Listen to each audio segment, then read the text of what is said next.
Tansa Cavite near SM, near Robinsons, 40k lang ang down payment. Yes, Southdale Villas. Sa mga buyer ko, free split type aircon. So, naghahabol ako ng benta. So, maganda ang promo natin.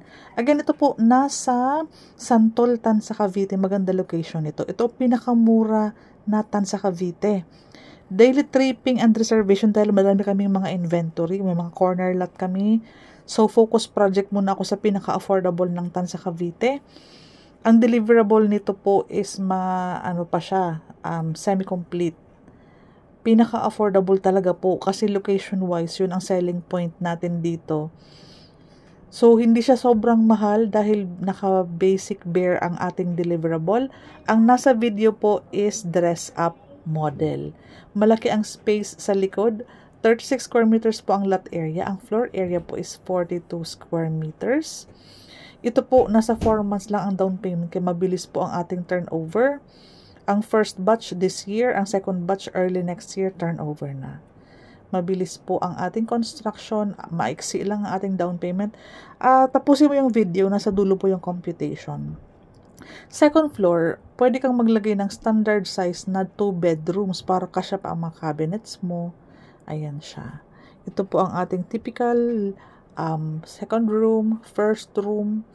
Sa baba, living area, kitchen area. Yung kitchen area mo, yung lababo mo, pwede mong ilabas sa likod para mas maging maluwag ang space. Diba ito yung living area? Para maging maluwag ang space ng dining area. Okay po.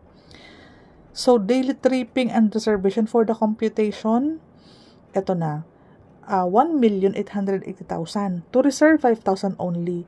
Yan loan value, ipapasok sa pag-ibig yan. Yan ang 1,745,000. Discounted tayo ng 90,000. Ngayon, yung 90,000 mo po, ang na-approve lang dyan na i-down payment mo, supposedly 90, di ba?